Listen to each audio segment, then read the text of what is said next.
So let's begin. Theories of sociology.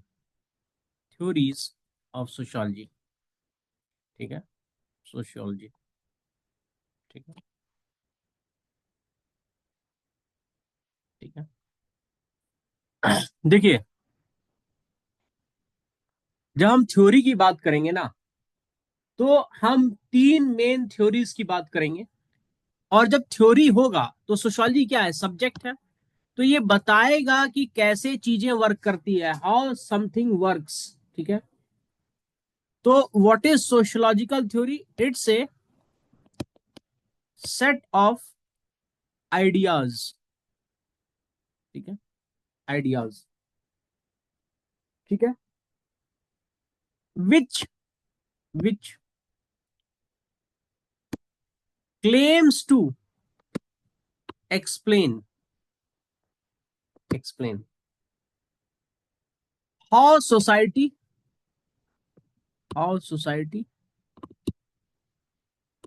works. या ये claim करता है, क्योंकि ये क्या है मेरे दोस्त? ये थ्योरी है, लॉ नहीं है. लॉ नहीं है. ठीक है. लॉ कैसे होता है? जैसे it is only women who can give birth. Who can give birth. इसका कोई एक्सेप्शन है ह्यूमन बीइंग में? नो इस सर। इस चीज को कोई काट सकता है क्या? ठीक है, आजकल लोग सेक्स रीअसाइनमेंट करा लेते हैं अपना. ठीक है. तो देखिए, सेक्स है ना, बायोलॉजिकल होता है. Sex is biologically assigned. Biologically. आप जब सोशियोलॉजी पढ़िएगा तो आपको यह समझना जरूरी होगा कि सोशियोलॉजी क्या बोलता है. Sex is biologically assigned. ठीक है, बायोलॉजिकली असाइंड. साइंड. ये अभी मैं डिविएट कर रहा हूं बस बताने के लिए. ठीक है. Assigned. Gender is a social creation. A social creation. क्योंकि सेक्स दो ही होता है, मेल फीमेल. ठीक है. पर जेंडर क्या होता है? Male female. ट्रांसजेंडर मतलब जो ट्रांस में है, चेंज में है, ना मेल है ना फीमेल है. ठीक है. फिर क्या होता है?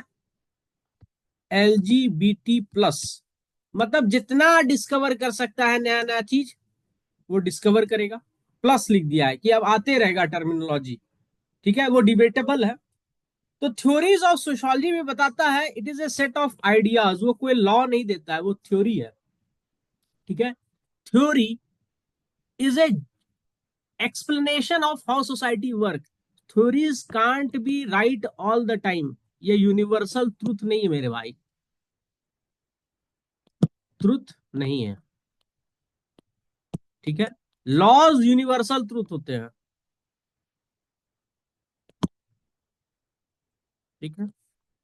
यहां पे आपको डिफरेंस समझ में आ गया थ्योरीज और लॉज के बारे में. तो हम सोशियोलॉजी में तीन थ्योरीज के बारे में बात करेंगे जनरली. ठीक है. दीज आर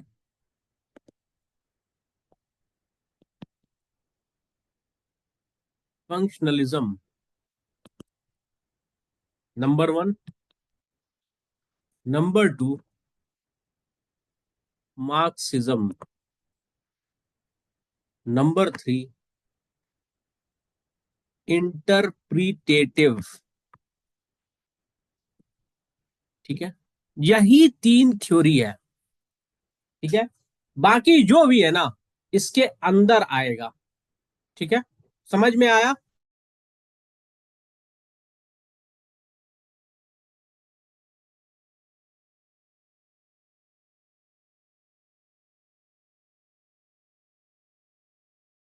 ठीक है. इंटरप्रिटेशन कैसे होता है? थ्रू इंटरैक्शन होता है. ठीक है. इंटरैक्शन. ठीक है. तो इस थ्योरी का ओरिजिनल नाम क्या है? इंटरैक्शनिज्म। ठीक है, इस चीज को हमेशा याद रखिएगा, इस थ्योरी का ओरिजिनल नाम है इंटरैक्शनिज्म। पर मैंने इंटरप्रिटेटिव इसलिए बता दिया क्योंकि आपको समझ में आए कि ये इंटरैक्शन से जन्मा है और उससे निकला है इंटरएक्शनिज्म। ठीक है, नहीं तो बाद में आपको दिक्कत होगा। अब एक बात समझ लीजिए, ये कार्ल मार्क्स है, जो कार्ल मार्क्स की थ्योरी है। ठीक है, ये वेबर है, मैक्स वेबर। और इधर आपका आता है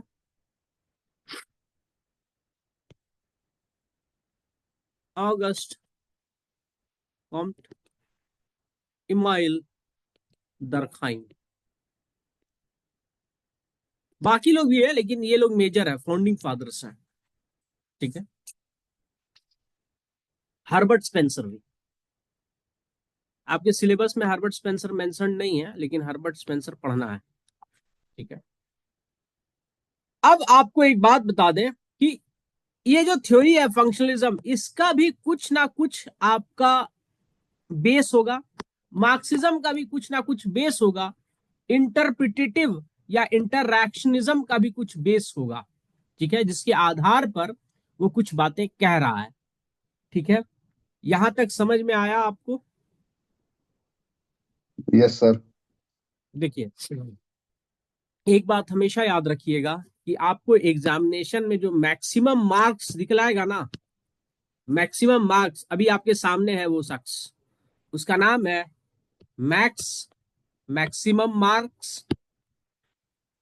अगर इस दोनों को समझ लिए ना, तो पूरी सोशियोलॉजी की आप ऐसी की तैसी कर देंगे। पर वो समझने के लिए इस बंदे को समझना जरूरी होगा।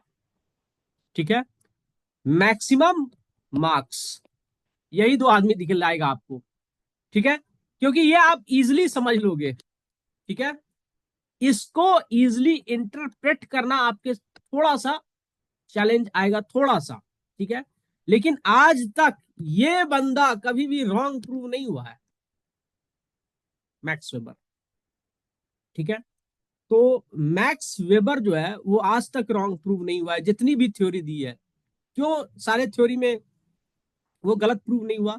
क्योंकि वो उसने एक्सट्रीमिज्म की बात ही नहीं की, एक्सट्रीम स्वच्छ, एक्सट्रीम झूठ, एक्सट्रीम व्यू कुछ नहीं लिया वो। उसका ये गौतम बुद्ध है सोशोलॉजी का, मिडिल पाथ लेता है हर चीज में।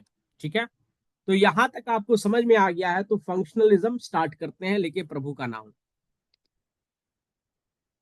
सब कोई अपने अपने भगवान का नाम ले ले। फंक्शनलिज्म। ठीक है, फंक्शनलिज्म क्या बोलता है? ठीक है, देखो, जब फंक्शनलिज्म आया, जब सोशोलॉजी आई, जो फाउंडिंग फादर्स ऑफ सोशोलॉजी हैं, फाउंडिंग फादर्स, ठीक है, इनके जमाने में because of science, because of science, science क्या हो रहा था? साइंस की वजह से आ रहे थे बहुत सारे आपके डेवलपमेंट। ठीक है, so science have revolutionized, revolutionized the way of thinking, the way of thinking, of thinking, lifestyle, lifestyle, economy and politics, political, political system. ठीक है, so founding fathers also drew the ideas from science. ठीक है, तो उन्होंने बोला कि जैसे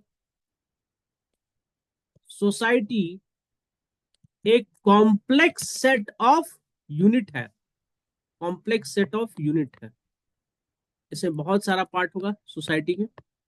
it's a complex set of unit. उसी तरह human body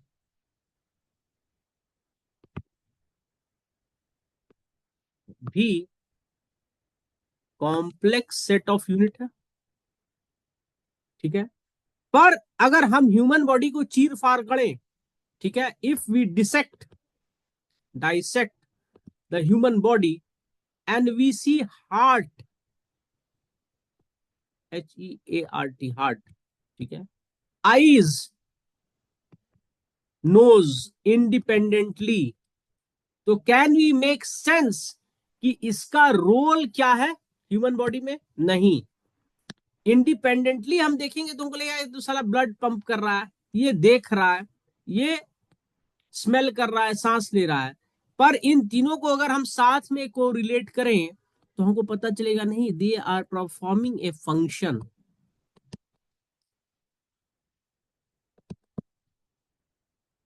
and this function ensures that human body can ultimately perform some duty. यहां तक समझ में आया या नहीं आया?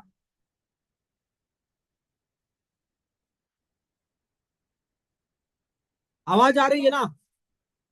कुत्ता भौंकने का तो आवाज नहीं आ रहा है ना? पीछे बहुत कुत्ता लोग भौंकता है गली में, ठीक है। यहां पर समझ में आया? जैसे ह्यूमन बॉडी में आया या नहीं आया?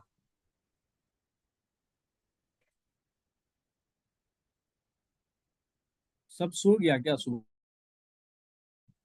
चलिए।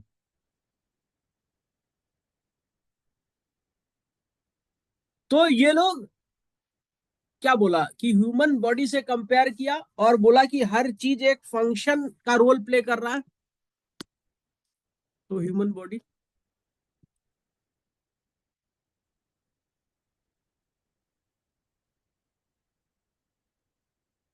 Human body,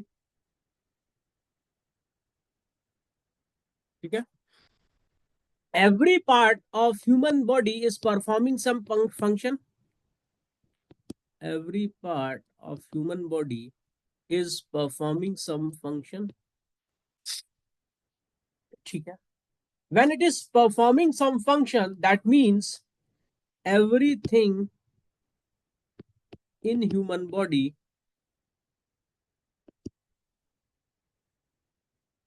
is relevant,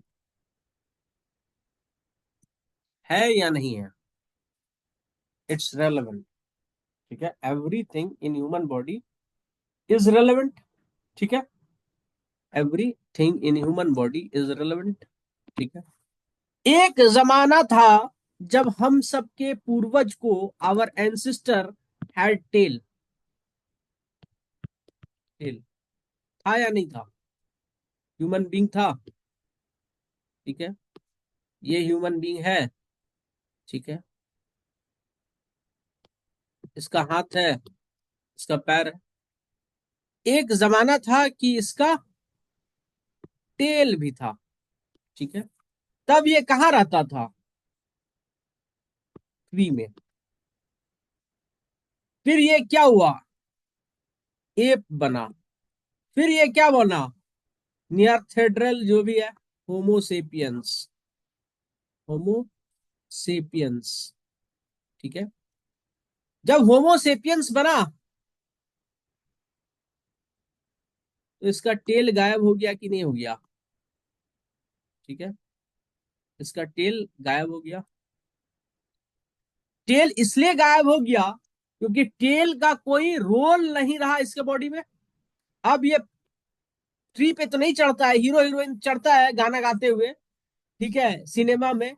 but real life में we are not living on the tree, we are not staying over there, right. तो सोसाइटी में हर चीज जो मौजूद है, society into different units, into different unit is existing because they have a function to perform, function to perform, अगर function perform करने का पर्पस नहीं रहेगा तो वो यूनिट इन फ्यूचर खत्म हो जाएगा।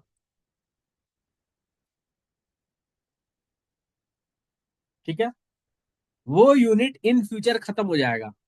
देखो पहले एक बात देखो, early man, marriage as an institution, as institution,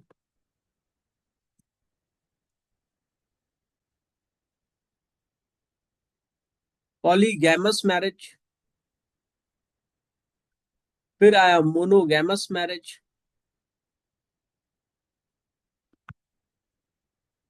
अब क्या आ रहा है, लिव इन,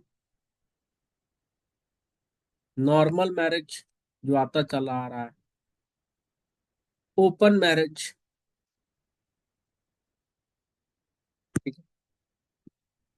देखो क्यों पॉलीगैमस मैरिज खत्म हो गया, क्योंकि एक आदमी अभी अभी बोला है हमको थोड़ा देर पहले, अभी तो एक ही वाइफ संभालना मुश्किल है, दूसरा शादी कहां से करेगा, राइट।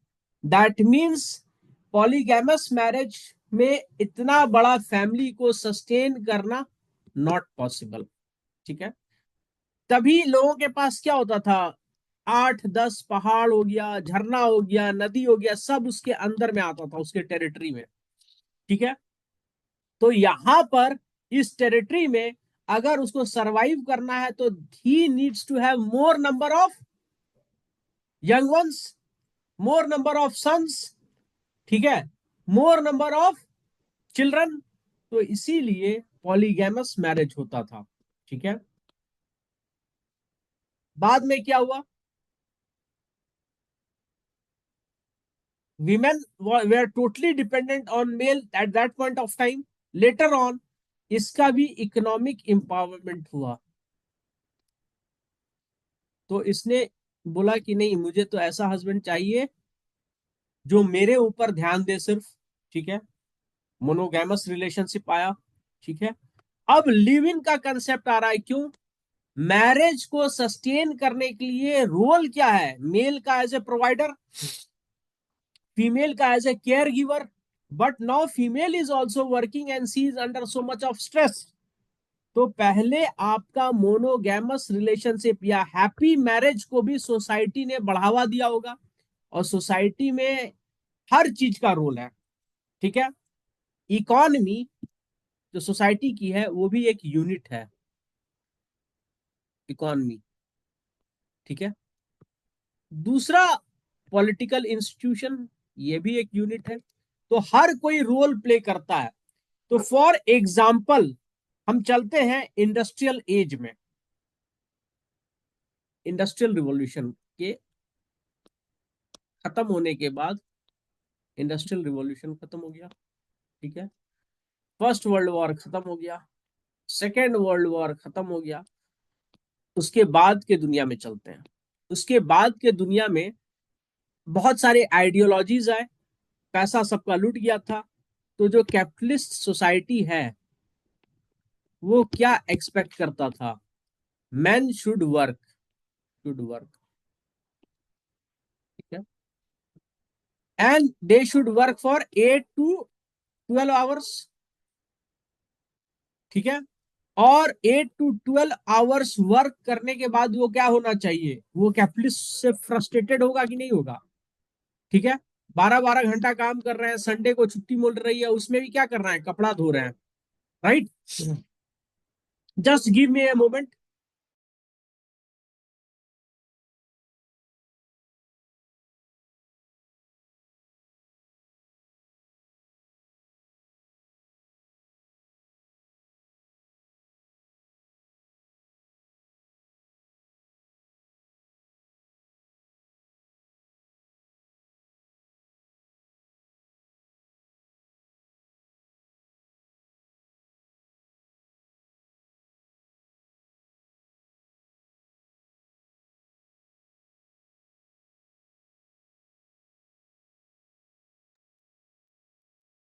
तो कैपिटलिस्ट सोसाइटी में आपका क्या होगा, man is working for 8 to 12 hours.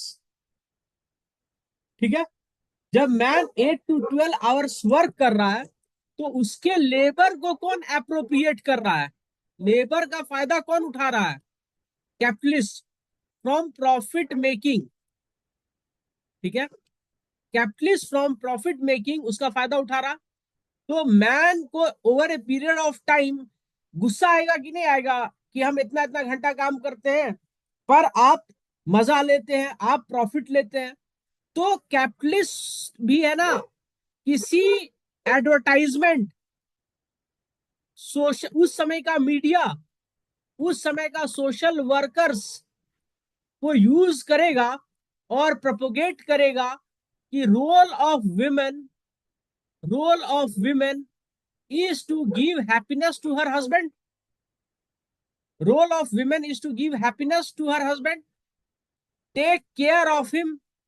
ठीक है, तो उस समय का गाना आप सुनो हिंदी सिनेमा में भी, तुम ही मेरा मंदिर तुम ही देवता हो, और फिर उसका जूता का फीता वो खोल रही है हीरोइन। ठीक है, क्यों प्रमोट किया, क्योंकि मैन जब अगले दिन वर्क करने आए ना तो ही शुड फील फ्रेश, उसका स्ट्रेस खत्म होना चाहिए। तो रोल ऑफ विमेन को भी सोसाइटी में इकोनॉमी इन्फ्लुएंस करता है, नॉमी। ठीक है, इन्फ्लुएंस करता है। ये बस एग्जाम्पल है, क्या एग्जाम्पल है, सोसाइटी का डिफरेंट यूनिट है। क्या क्या यूनिट है, इकोनॉमिक यूनिट है, पॉलिटिकल यूनिट है, इंडिविजुअल हाउस होल्ड है, ठीक है, एजुकेशनल यूनिट है। तो all of them are playing a role.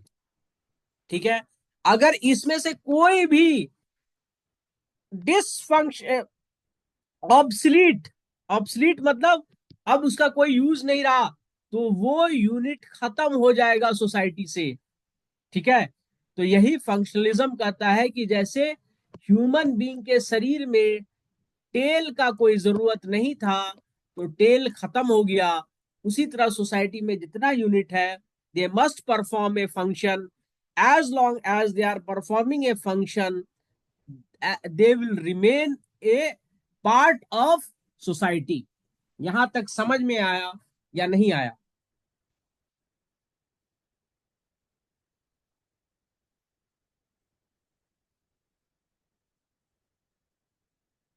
ठीक है, अब देखिए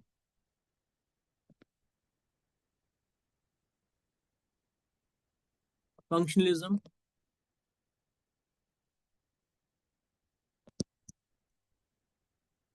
ठीक है, तो इसके बारे में लिखिए।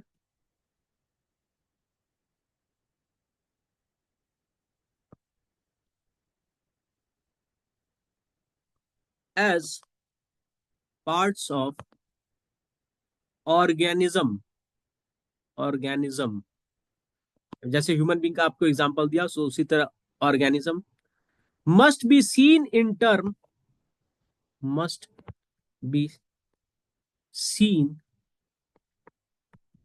इन terms of organism as a whole. ठीक है, functionalism adopt similar perspective.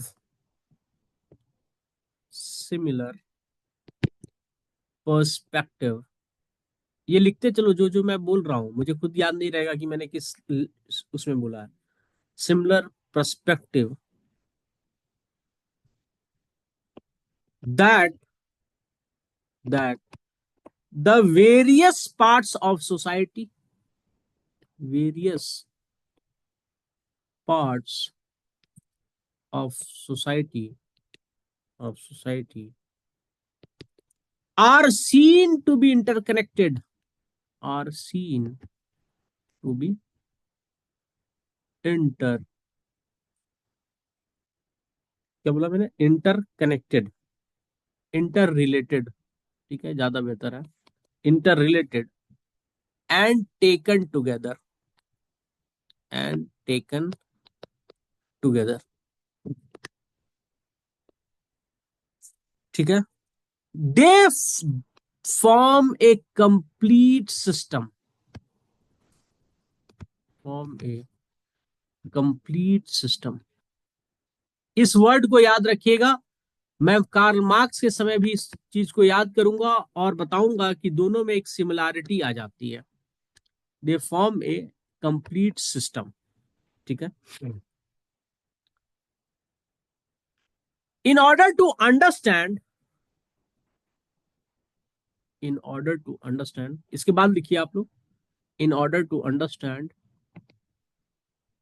In order to understand. आप लोग बोलते हैं ना नोट्स, देखिए मैं यही बताता हूं, इन ऑर्डर टू अंडरस्टैंड कि क्लासेस आप कर लेंगे ना, हम लोग सोशियोलॉजी खत्म कर देंगे अगले 50 दिन में। ठीक है। उसके बाद आप कोई भी बुक पढ़िएगा या 20 दिन के बाद आप बुक पढ़ना शुरू कीजिएगा तो आपको हर चीज समझना स्टार्ट हो जाएगा। ठीक है। In order to understand any part of society, society such as, such as family और रिलीजन। ठीक है। और kinship, kinship. It must be seen, it must be seen in relation, in relation to society as a whole, as a whole। ठीक है। अब आपको exam में लंबा लंबा आंसर लिखना है तो कैसे लिखिएगा, अब देखो, 10 10 where biologist, biologist will examine, will examine a part of body, a part of body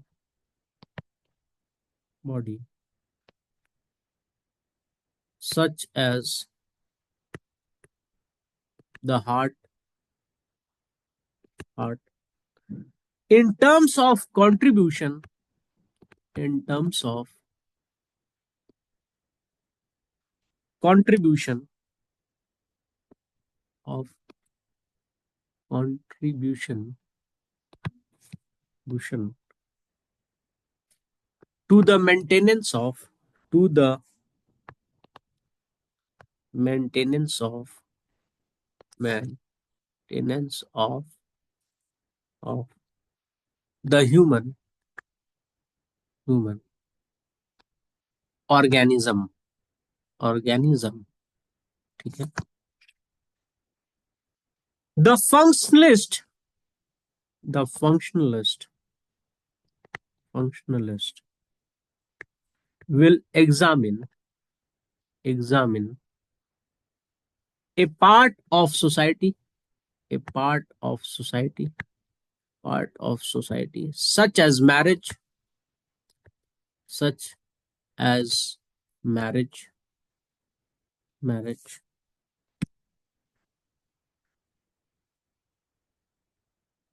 in terms of, in terms of maintenance, maintenance of the social system, social system। ठीक है, यहां तक समझ में आया। अब मैं आपको एग्जांपल देता हूं।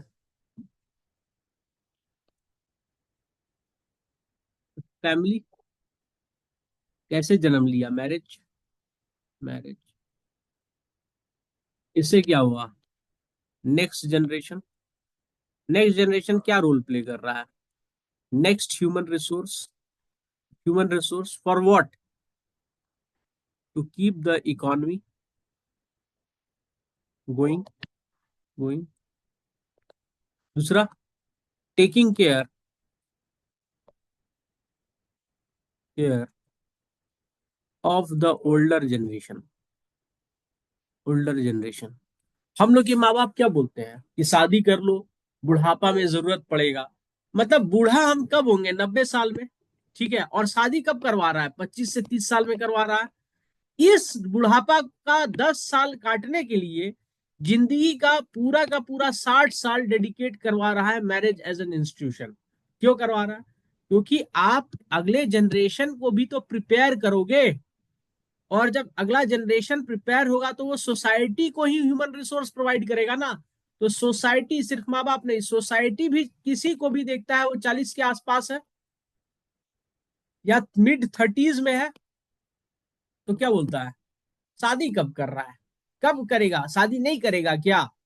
क्योंकि सोसाइटी को खुद टेंशन हो रहा है कि ज्यादा number of people, if they will remain unmarried, what will happen? Social cohesion will also fail. Why? Marriage से आपका क्या हो रहा है? रिलेशनशिप, किनशिप बढ़ रहा है। ठीक है, किनशिप बढ़ रहा है। ठीक है, तो लोग क्या बोलेगा? आपका दोस्त जो शादीशुदा हो गया है, अरे शादी करेगा ना तब आपको पता चलेगा कि फेस्टिवल का भी अपना मजा है। नहीं तो आप अकेले रह रहा है, खाना पीना खा के सो जा रहा है या घूमने चला जा रहा है। शादी करेगा तब आपको लगेगा हाँ फेस्टिवल का भी मजा आया, घर में कुछ बनाएगा, किसी को बुलाएगा, लोगों को खिलाएगा। तो किनशिप बढ़ रहा है, सोशल कोहिजन बढ़ रहा है। ठीक है, शादी करेगा तो नया फ्लैट खरीदेगा। ठीक है, तो आपका फ्लैट क्या है? रियल्टी सेक्टर का भी काम चल रहा है। अपने लिए फ्लैट खरीदेगा, 20 साल बाद अपने बच्चों के लिए फ्लैट खरीदेगा। तो रियल्टी सेक्टर का डिमांड बढ़ा या नहीं बढ़ा? तो हर चीज इंटर रिलेटेड है। यही आपको फंक्शनलिज्म बताता है। और जो चीज अपना पार्ट प्ले करना बंद कर देता है उसका existence over a period of time खत्म हो जाएगा। ठीक है, जैसे मैरिज क्या था? इमोशनल स्टेबलाइजेशन का काम कर रहा था लोगों का। अब मैरिज का अपकीप ही एक्सपेंसिव हो गया है मेट्रोज में। क्या आपने लिव इन देखा है छोटे शहरों में? क्योंकि छोटा शहर में क्या है, खर्चा कम है, मेट्रो में खर्चा ज्यादा है। तो अब अकेले क्या रेंट दे सकता है फ्लैट का? नहीं दे सकता है। तो चाहता है कि उसके साथ कोई रहे। तो लिव इन में लड़की रह रहा है, लड़का रह रहा है। क्यों रह रहा है? क्योंकि अभी उसके पास टाइम नहीं है कि वो इमोशनल इन्वेस्टमेंट भी कर पाए एक दूसरे में। इमोशनल इन्वेस्टमेंट में क्या होगा? बच्चा। अब बच्चा आएगा तो क्या होगा? बच्चा को पालना क्या है? बहुत खर्चीला प्रोसेस है। आजकल स्कूल का फीस ऐसा हो गया है कि आपको ईएमआई से फीस भरना पड़ सकता है इन फ्यूचर। इतना ज्यादा एजुकेशन का दाम हो गया। भला हो अरविंद केजरीवाल का, दिल्ली में एजुकेशन के फीस को कंट्रोल किया है। ठीक है, स्कूल का फीस इतना हो गया है कि जो काम सरकार नहीं कर पाई, हम दो हमारे दो, स्कूल के फीस ने कर दिया हम दो हमारे एक। ठीक है, तो आप समझिए कि कैसे चीजें सोसाइटी में अफेक्ट करती है। यही बात फंक्शनलिज्म बताता है। यहां तक समझ में आया?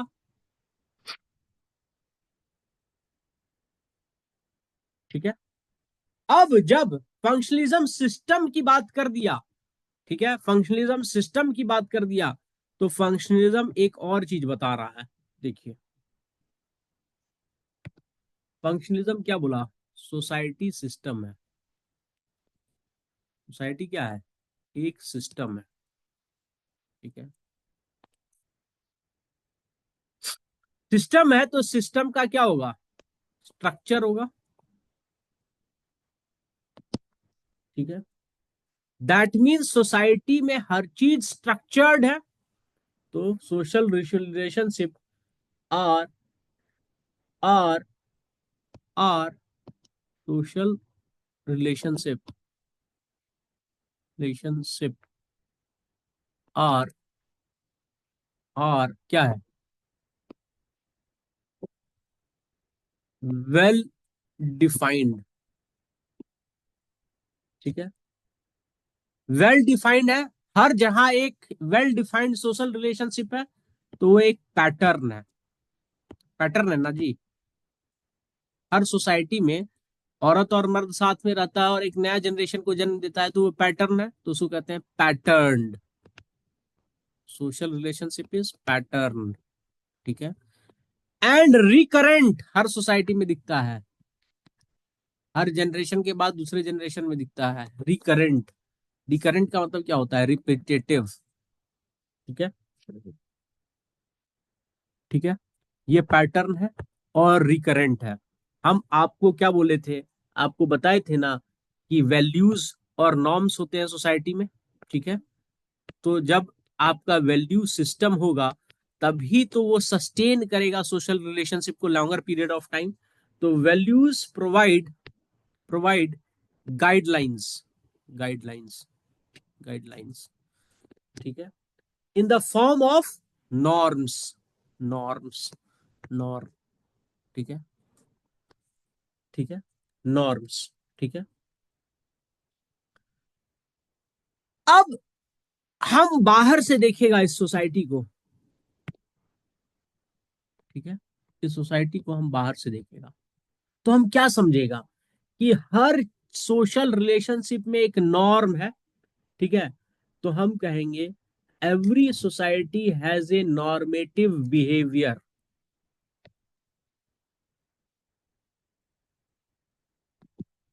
Behaviour, behaviour. हर सोसाइटी में एक पैटर्न है जो रिकरेंट है, उसको वैल्यू सिस्टम उस सोसाइटी का जिंदा रखता है। वैल्यू सिस्टम एक गाइडलाइन देता है जो एक नॉर्म बन जाता है। तो सोसाइटी में क्या है, नॉर्मेटिव बिहेवियर है।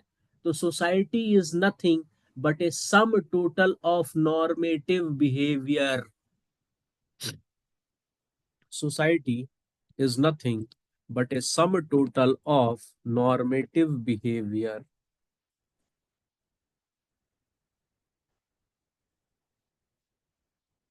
behavior। अब आपको हम समझाएंगे। देखिए, आप लोग बोलता है ना, आपका ट्राइब्स क्या है, अबू तानी क्लान है। अबू तानी क्लैंस में आपका अपतानी है। स्पेलिंग गलती होगा तो माफी चाहूंगा मैं। नीशी है, आदि है, गालो और तागिन है ना। और इधर आपका जैसे आसाम का बॉर्डर है तो इधर क्या है अपना, बोडो ट्राइब है, अलग ट्राइब है। आप लोग बोलते हैं ना, खुद में भी निशीम, कि भाई आपतानी लोग का नॉर्म्स डिफरेंट है। ठीक है, तो आपतानी लोग के बारे में निशी क्या बोलता है, इंडस्ट्रियस, इंडस्ट्रियस, ठीक है, मतलब hard working, well educated, educated, ये निशी लोग भी बोलता है। ठीक है, निशी के बारे में हारिंग लोग या जो people those are from outside वो क्या बोलते हैं, दे आर डायरेक्ट, डायरेक्ट, ठीक है, दे आर डोमिनेंट। ठीक है, तो हम किसी भी सोसाइटी में जो ये बात बोल देते हैं कि वो लोग इंडस्ट्रियल है, वेल एजुकेटेड है, तो कैसे बताते हैं, उनके नॉर्मेटिव बिहेवियर्स के सम टोटल से। Behavior। आप क्लास में कितना भी डांटो, एज ए टीचर भी मेरा ऑब्जर्वेशन है, अब पता नहीं लड़का को वो दिल पे नहीं लेगा, वो हार्ड वर्क करता रहेगा। ठीक है, पर दूसरे में थोड़ा सा इशू हो जाता है, क्योंकि उनको लगता है कि हमें कैसे डांट दिया, उसे ये नहीं समझ में आ रहा है कि सर क्यों डांट रहा है, हमारे भले के लिए डांट रहा है, राइट। तो नॉर्मेटिव बिहेवियर जो है वही सम टोटल बताता है कि सोसाइटी क्या है, इंडस्ट्रियस है। ठीक है, राइट। तो फंक्शनलिज्म क्या कहता है, आप लोग को आउटसाइडर कैसे लगते हैं, चालाक लगते हैं, वो भी फंक्शनलिज्म बताएगा कि वो लोग चालाक क्यों है। ठीक है, वो भी आप समझ जाओगे धीरे धीरे जब आप सोशियोलॉजी को समझोगे कि सम टोटल ऑफ जो नॉर्मेटिव बिहेवियर है that is also product of different सब स्ट्रक्चर्स और द बेसिक स्ट्रक्चर्स। ठीक है, तो फंक्शनलिज्म क्या बोलता है, it's a sum total of normative behaviour. अब मेन पार्ट्स क्या है फंक्शनलिज्म के पॉइंट ऑफ व्यू से सोसाइटी का, पहला चीज है इसके अनुसार चार मेजर चीजें याद रखिएगा। फैमिली, ठीक है, economy, education system and political system. Political system, ठीक है, they are major aspects of society. Major aspects of society. Society, ठीक है। अब एज ए फंक्शनलिस्ट आप कैसे देख रहे हो सोसाइटी को? तो आप देख रहे हो सोसाइटी को एज ए स्ट्रक्चर। स्ट्रक्चर, ठीक है। तो फैमिली, अभी आप लोग डायग्राम मत बनाना, अभी समझना, मैं इसमें बताऊंगा दो तीन चीज, मुझे भी चेंज करना पड़ जाएगा। एजुकेशन, इकोनॉमी, अभी आप लोग डायग्राम मत बनाना, ठीक है।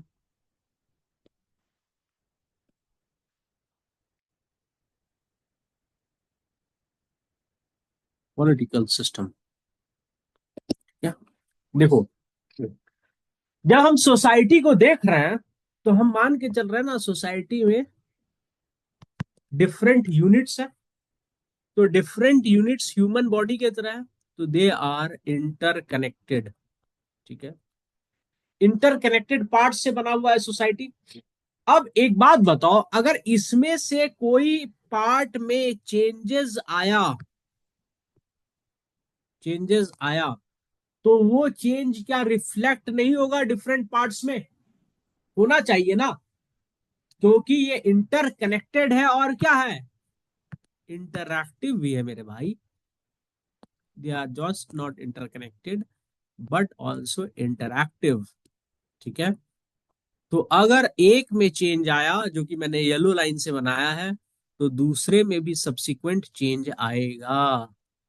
आएगा, आएगा, आने वाला आएगा, ठीक है। देखिए, पहले डॉटर इन लॉ या फादर इन लॉ से बात करती थी?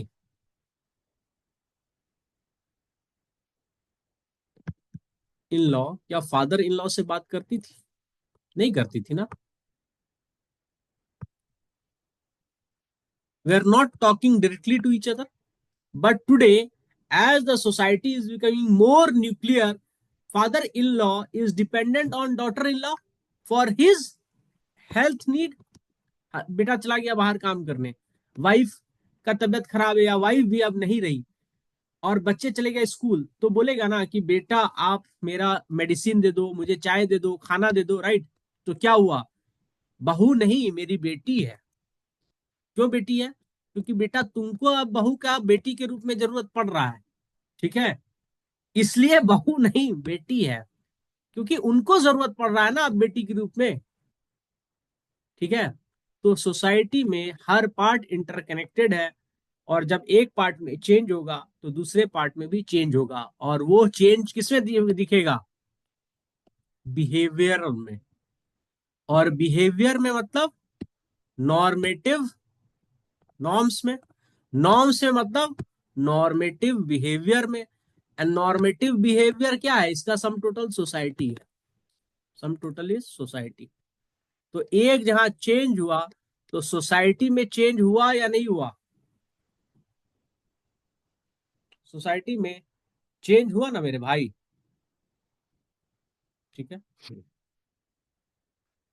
हुआ या नहीं हुआ? हो गया सोसाइटी में चेंज, राइट। आप लोग को और कुछ डाउट है तो let me know here itself.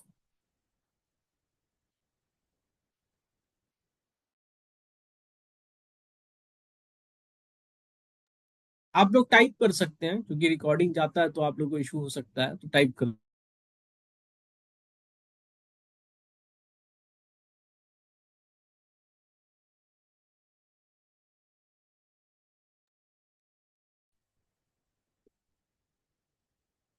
Okay, since few of you are in the office, you are unable to speak, ठीक है, चलिए। मैसेज कर दिया कीजिए सर। ठीक है, चलिए। अब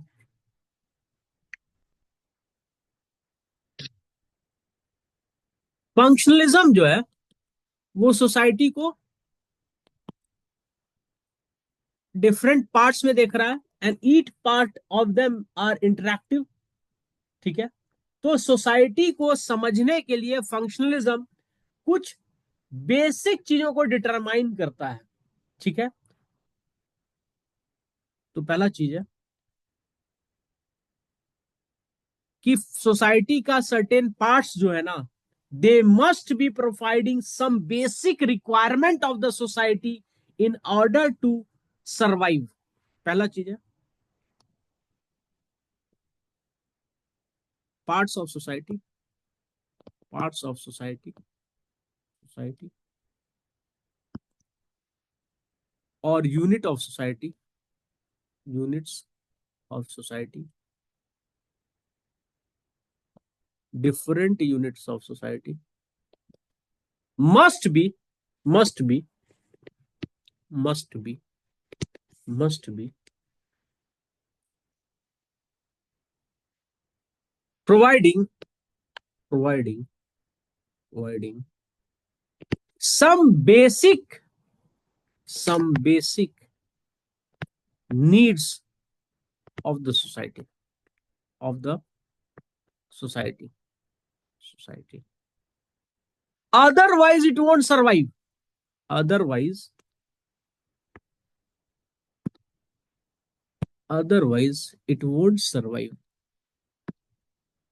otherwise it won't survive, otherwise ये दिख रहा है येलो कलर की दिक्कत हो रहा है, इट वोंट सर्वाइव, सर्वाइव। ठीक है, समझ में आया? एग्जाम्पल मैं आपको बता दे रहा हूं। ठीक है, और ये जो रिक्वायरमेंट है, जो पार्ट्स ऑफ सोसाइटी फुलफिल कर रहा है, इस रिक्वायरमेंट को कहा जाता है functional prerequisite, prerequisite. ठीक है, देखिए, marriage as an institution is playing a role.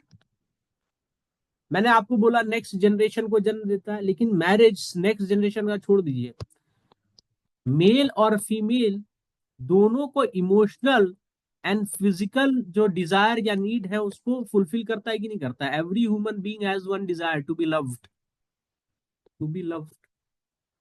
Loved क्या होता है? इमोशनल। जब हम बच्चे होते हैं तो हमें सिर्फ इमोशनल डिजायर होते हैं, फिर नेचर हमें क्या देता है? फिजिकल डिजायर भी देता है। ठीक है, तो वो रोल कौन, इस प्री रिक्विजिट है, तो इसको कौन फुलफिल करता है? मैरिज। ठीक है, marriage is a social institution. ठीक है, पर मैरिज में क्या है? रिस्पॉन्सिबिलिटी है, कि अब आप एक दूसरे के प्रति रिस्पॉन्सिबल है थ्रू आउट लाइफ। तो पहले मैरिज कैसे होता था? अरेंज करते थे। कैसे अरेंज करते थे? अपने किनशिप नेटवर्क के द्वारा अरेंज होता था, किनशिप नेटवर्क। इसका भी किनशिप, चाचा ताऊ भतीजा फूफा मौसी, मेरा भाभी का बस्ती का भाभी है ना, उसका भाई है, बताता है ना आप लोग। मेरे दीदी का ना दूर का, ऐसे नहीं बोलता, मेरा बस्ती का मौसा है ना, मेरी मम्मी से रिलेटेड है ना। कैसे है वो भी नहीं पता है, बस पता है कि मम्मी के बस्ती का रहने वाला है। तो अभी आपका सोसाइटी फॉर्मेटिव स्टेज में है, ट्राइबल सोसाइटी है। ठीक है, इसीलिए आप स्पेसिफिक डिटेल में नहीं जाते हो, राइट? तो किनशिप नेटवर्क ढूंढता है लड़का और लड़की के लिए रिलेशनशिप। ठीक है, जब ये शहर में चला गया, मेट्रोपॉलिटन में, पॉलिटन में, तो क्या इसका प्री रिक्विजिट इमोशनल और फिजिकल डिजायर है या नहीं है, या खत्म हो गया है? पर मैरिज में जा नहीं सकता है, क्योंकि माँ बाप भी सोचता है पहले इसका जॉब स्टेबल होने दो, पहले पैसा लेने दो। पर क्या बायोलॉजी रुक रहा है इसके लिए? इमोशनल और फिजिकल नीड्स के लिए नहीं ना रुक रहा है कि जब स्टेबल होगा। तो इसीलिए जब मैरिज हो नहीं पा रहा है तो एक वैकम क्रिएट होता है, उसमें लिव इन आता है। लिव इन कब हो रहा है? जब कमिटमेंट है दोनों का कि we are entering into a monogamous relationship. ठीक है। पर मोनोगैमस रिलेशनशिप से मैंने आपको एक चीज बोला, सिंपल सा बात, कि अगर एक में चेंज होगा तो दूसरे में चेंज रिफ्लेक्ट होगा। जब दूसरे में चेंज रिफ्लेक्ट हो रहा है इकोनॉमी में, तो इकोनॉमी भी अपने आप को रीएडजस्ट करेगी। जब इकोनॉमी अपने आप को रीएडजस्ट करेगी तो फिर पॉलिटिकल भी अपने आप को रीएडजस्ट करेगा। इसीलिए सुप्रीम कोर्ट ने एक्सेप्ट किया कि लिव इन जो है वो लीगलाइज्ड हो जाएगा। बोला है ना मद्रास हाई कोर्ट ने, लिव इन लीगलाइज्ड। जब लीगलाइज्ड हो गया तो अनमैरिड कपल अगर किसी होटल में जाता है तो क्या आप उसको हैरास कर सकते हैं? नहीं हैरास कर सकते हैं। तो इसी नीड को फुलफिल करने के लिए इकोनॉमी में आया ना ये चीज। मैं नाम नहीं बोल रहा हूं, आप देख रहे हैं, मैं लिख रहा हूं बोर्ड पे। ये आया ना ये होटल, किस लिए आया? For giving opportunity to the unmarried couples to spend quality times. ठीक है। तो एजुकेशन में भी उसके लिए चेंज आएगा कुछ ना कुछ। एजुकेशन में भी सेंसिटाइज, ये जेंडर टॉपिक्स जो है, सेंसिटाइजेशन, उसका भी डिस्कशन होगा। ठीक है। अगर सोसाइटी में ऐसे चीजें होंगे तो वायलेंस भी होंगे, क्योंकि उसके ऊपर सोशल सैंक्शन नहीं है, लोग छुप करके लिव इन रिलेशनशिप में हो रहा है। तो उसके बाद क्या होता है? लड़का लड़की को काट देता है। अभी हाल फिलहाल में 2-3 साल पहले का एक केस है, प्रेशर कुकर में डाल के पका देता है। ठीक है। तो इन सब चीजों को जब हम इंटरकनेक्टेड पार्ट्स में समझते हैं, ठीक है, तब हमें समझ में आता है कि सोसाइटी में क्या हो रहा है फंक्शनलिस्ट पर्सपेक्टिव से।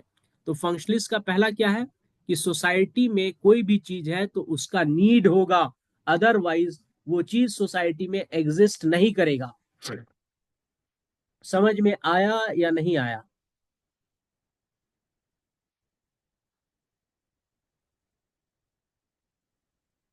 समझ में आया? हर चीज एक सोसाइटी का प्रीरिक्विजिट है और उसको सोसाइटी में फुलफिल कर रहा है। ठीक है। दूसरा फंक्शनलिज्म क्या बोलता है?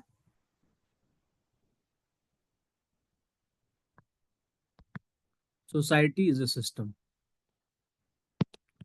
Is a system. ठीक है। और एक प्रीरिक्विजिट क्या है यहाँ पे? Integration between between the parts होगा, ये मस्ट है। चाहे वो मिनिमल इंटीग्रेशन ही क्यों ना हो, minimal integration between the parts, it's is a must. ठीक है।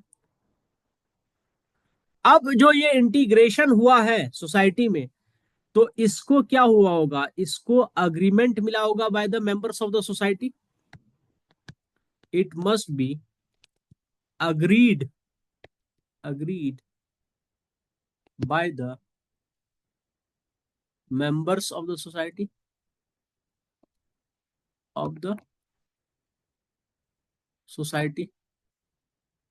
It must B agreed by the members of the society. ठीक है।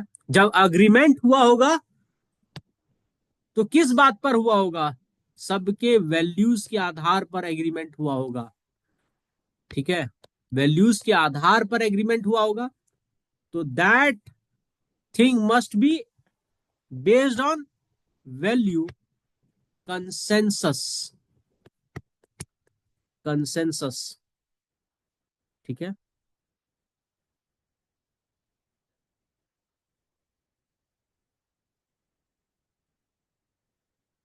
समझ में आया या नहीं आया?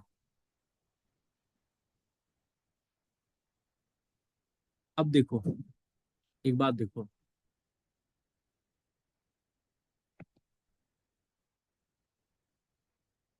आपका वेस्टर्न सोसाइटी है, वेस्टर्न सोसाइटी है।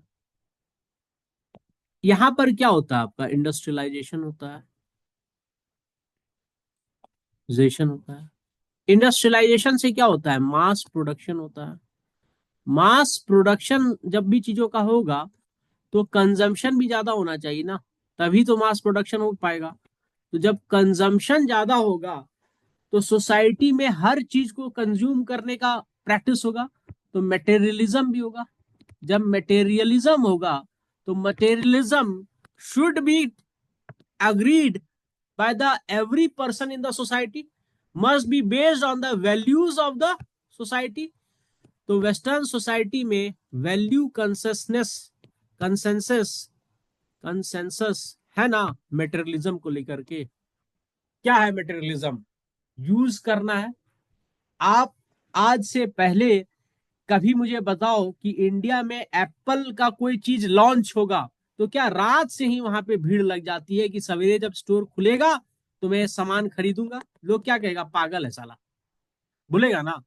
पर यूएस में एप्पल का कुछ भी नया चीज लॉन्च होता है ना तो रात से ही भीड़, लंबी लंबी लाइन दिखती है। Why? Because materialism is promoted in that society as it is a part of value consciousness. अब जब वेस्टर्न वर्ल्ड में सफिशियंट चीजों को नहीं खरीद पा रहा है लोग, तो क्या कर रहा है, अपने कल्चर को हमारे यहां भेज दे रहा है कि आप लोग भी हमारे तरह हो जाओ। तो कैसे भेजता है, थ्रू मीडिया। मीडिया, मीडिया में क्या है, फिल्म, फिल्म में क्या है, स्टोरी। तो याद कीजिए मर्डर मूवी आई थी, मुझे लगता है 2006 या 4 के समय, भीगे उठ तेरे इमरान हाशमी ने गाया था। उसके बाद से पूरी की पूरी इक्वेशन मेल और फीमेल का बदल गया सोसाइटी में। ठीक है, तो वो वेस्टर्नाइजेशन का एक तरीका था। तो उससे क्या हुआ, मैरिज का, मैरिज एज एन इंस्टीट्यूशन हिलने लगा। मैरिज एज एन इंस्टीट्यूशन हिलने लगा तो डिवोर्स रेट बढ़े, डिवोर्स रेट बढ़े। तो अब एक आदमी पहले एक कार खरीदता था, ठीक है, अब डिवोर्स हुआ तो वाइफ भी कमा रही है, अलग कार खरीदेगी, दो रेफ्रिजरेटर खरीदेगी, दो अवन खरीदेगी। तो इससे क्या हुआ, मटेरियलिज्म और उसका कंजम्पशन बढ़ा या नहीं बढ़ा? तो वेस्टर्न सोसाइटी कभी भी चाहेगा कि आपके सोशल इंस्टीट्यूशन वैसे ही रहे? नहीं चाहेगा। तो उसके लिए वो अलग अलग पैंतरा इस्तेमाल करता है, वो लेटर हम डिस्कशन करेंगे। तो हम आपको एक बात बता देते हैं कि सोसाइटी में कोई भी चीज एग्जिस्ट कर रहा है तो वो प्री रिक्विजिट चीज को भर रहा है। ठीक है, प्री रिक्विजिट चीज को भर रहा है। और वो जब भर रहा है तो वो किस चीज पे बेस्ड है, सोसाइटी के वैल्यू कंसेंसस के ऊपर बेस्ड है।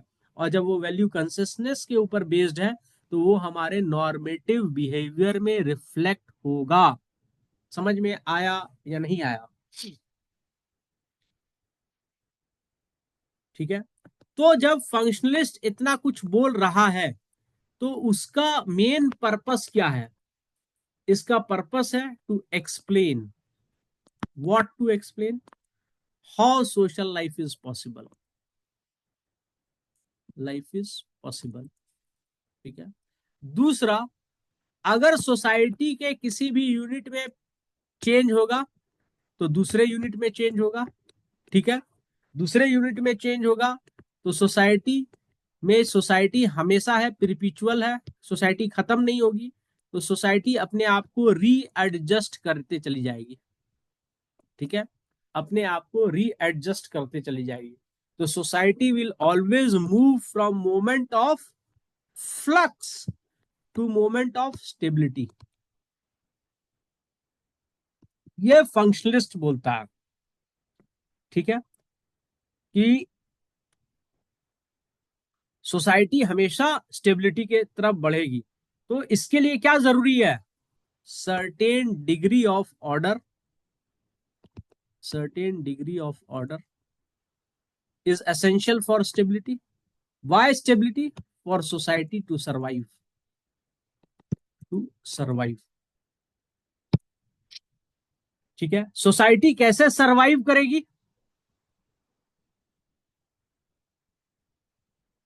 किस चीज पे स्टेबिलिटी मिलेगा, किस चीज पे सरवाइव करेगी?